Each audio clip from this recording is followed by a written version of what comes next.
Hello. So, ito yung question natin. No, mabilisan lang tayo. Ngayon, sa mga example, makikita nyo to. Express the center radius form of this to its general form. So, ano meaning niyan? Ang meaning niyan, dalawa yung ating kakabisaduhin formula. Center radius form, which is yung gantong yung muka, at saka general form. Ano yun? Sa PowerPoint. Tinatamad na ako magsulat, guys. Yan. Ngayon, napapansin natin, no, kailangan natin makuha si H at saka si K. Bakit? Para makuha yung center. Paano mo kakuha si H and K? Una, titingnan mo lang to. Tama yan. Tama to. Palitan niyo lang ibang sign. Ganun lang yung Earth. Kasi ito si H, ito si K. Ang mangyayari dyan, dahil papalitan natin yung sign, yung HK natin, H, K, or center, ang hirap magsulat pala dito, Earth. Ko lang naalala, is equals to, open parenthesis, 3, -2. Bakit? Kasi papalitan lang natin yung sign. Ganun lang yung simple nun. Ngayon, although hindi siya need for now. Hindi siya need for now. Take note natin na yung nandito sa labas is R. Itong R na yan.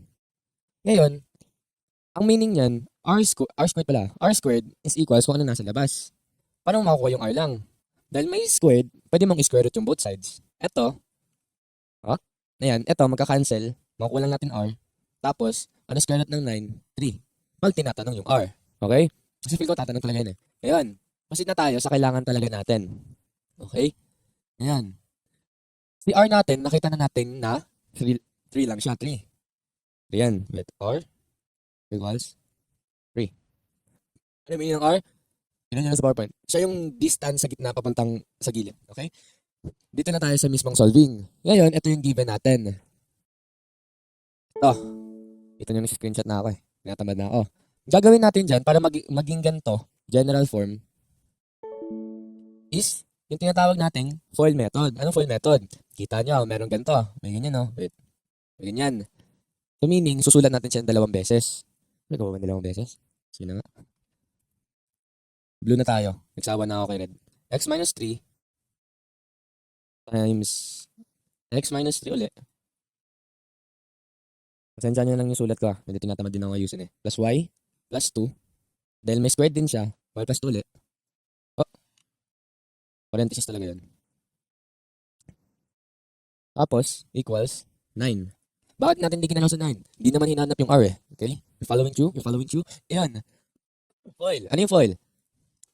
Foil natin is first,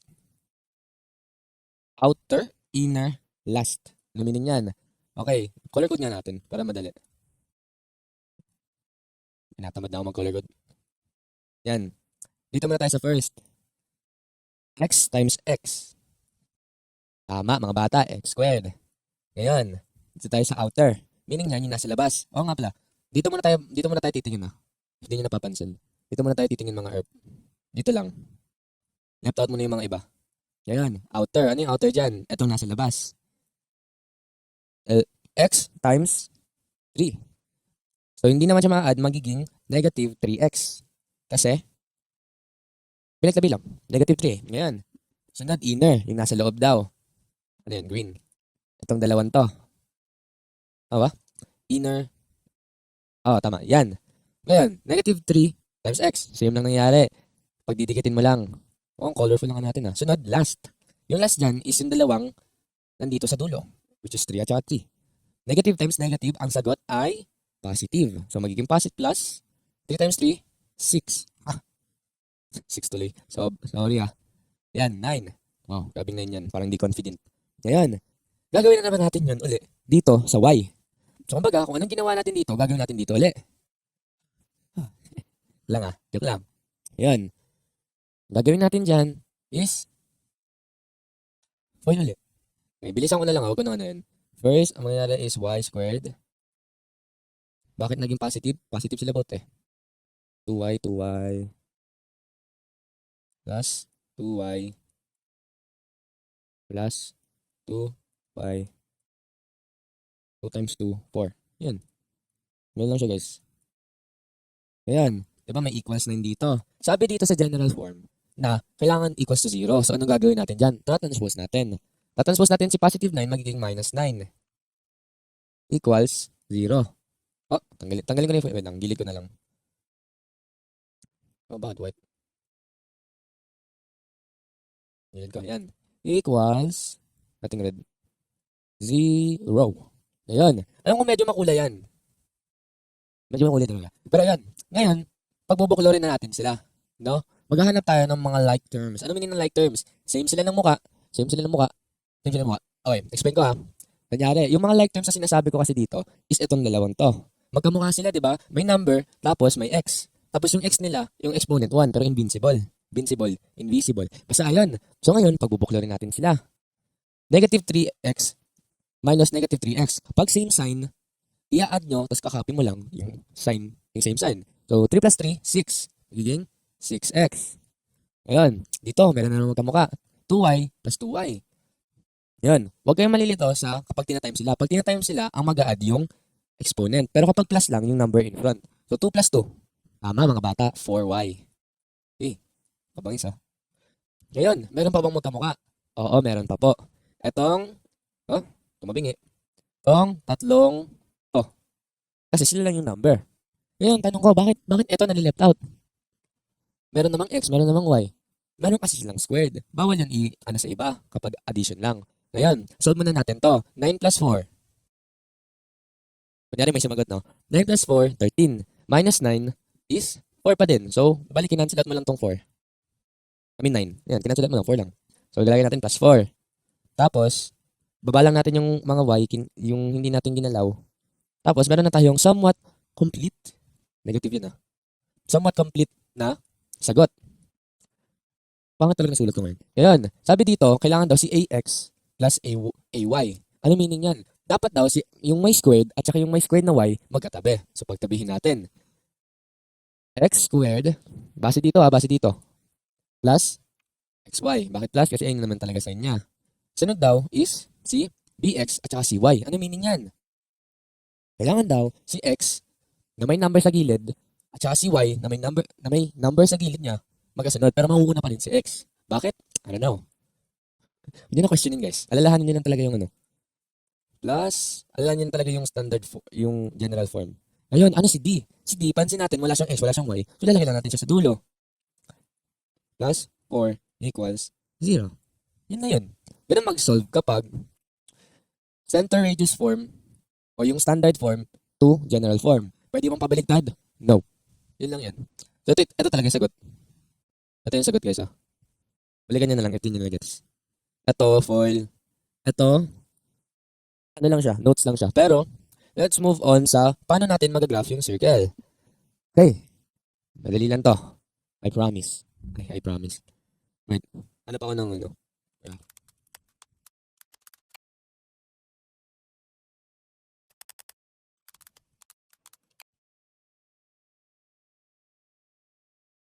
Pwede ba to? Wait. Yun. Ito. Oh. Yan. Tinatamad din kasi ako magsulat eh. Yan. Bring in natin itong, kunyari, pinapagraph sa atin to. Una, kukunin natin si h at saka si k. As I've said before, babalik ka lang natin. So, hk natin is, center natin is, 3. We're negative 2. Yan lang. So, hanapin natin si 3 dito. Ito si x at saka si y Same lang yan. Napapansin nyo. Ayan. Si 3 nandito, si negative 2 nandito. Nandine. Ayan. Lagyan natin ng marker yan. Ngayon, ano na gagawin natin? No? Ayun ang naalala natin eh. What to do? Madali lang yan. Ngayon, hanapin natin si radius. So, I've said before, r squared is equals to yung nasa labas. 9. Tapos, square root both sides. Maka-cancel tong 2 na to at square root. Tapos, square root ng 9, r equals 3. Ang meaning lang yan, distansya niya daw is 3. So ngayon, ang gagawin natin ngayon, medyo na talaga to. Dito tayo nagkakagewang-gewang. Ang gagawin natin ngayon, a-add natin siya kay y. So sulat na natin ito, hindi naman natin P1. So mangyayari sa P1 is 3 plus 3. Tapos, negative 2. Okay? Ngayon, dahil pinlas natin siya sa x, maminus naman natin siya sa x sa P2. Okay? So magiging 3 minus 3 negative 2. Bakit nandiyan lang si negative 2? Wait lang. Sa P3 naman, dahil in-add natin siya at minus natin siya kay x, add naman natin siya sa y. So, magiging 3, negative 2, plus 3. You're understanding ha? You're understanding. Ito, in-add. Ito, minus sa x. Ito yung x. Ngayon, dahil in-add natin dito, gagawin natin sunod is minus. Ngayon, 3, negative 2, minus 3. You gets? Ayan, ulitin ko. Bakit natin in-add sa 3? Bakit 3? Kasi ayun yung radius natin. Ayun yung distansya natin sa center. Dito naman, in-add natin yung 3. Minus natin 3, pero dito naman sa y. Ito, sa x. Gets? Yun lang yung ERP. Ngayon, solve na natin ERP. Sagot sa P1 ay 3 plus 3 is, di ba na yung parenthesis 6, negative 2. Dito, 0, negative 2. Dito is 3, 1. At saka dito, 3, negative 5. Yun lang siya. Ngayon, anong gagawin mo sa mga numbers na to? May parenthesis dapat to guys. Take note lang. Medyo tinatamad lang talaga ako. I-value nyo. Ilagay nyo sa graph. 6 at saka 2. 6, 2. 6, negative 2. 6 dito. X and Y pa rin yan niya. X and Y. 6 dito, negative 2. Dine. 0, negative 2. Dine. 3 at saka 1. 3. Saan yung 1? 3, 1. Dine. 3, negative 5. Dine. Napapansin nyo, para siyang crosshair sa Valorant. Kung alam yun. Ayan, basta. Ngayon, napapansin nyo talaga. Real na to. Real stuff. Tingnan natin si center. Hakbang tayo ng radius natin, which is 3. 1, 2, 3. Wow! Nandyan yung point natin na nasolve natin. Ngayon, gawin naman natin. Hakbang tayo sa kabilang direksyon. 1, 2, 3. Wow! Nandyan siya. Diyan lang talaga gagawin natin. Ngayon, anong gagawin mo sa points na yan? Circle mo. Hindi yung linya, baka maging box yan. Magsisircle ba to? Di ba? Ang galing. Tingnan yung mukha niyan kapag sinagot nyo. Nag-graph nyo na. Magaling kayo eh. Ulitin ko lang. Pwede nyo makasibak yung video. Ulitin ko lang. Kapag gusto nyo mag-graph agad, kapag nakuha nyo na sa center, bilangin nyo yung radius. Pagilid, sa both sides, at pataas. Again. 1. Ano yun? 1. At ano yan? Uy, nawala. Lala. Uy, nawala pa. Yan. 1, 2, 3. Nandyan yung point. 1, 2, 3. Nandyan yung point. 1, 2.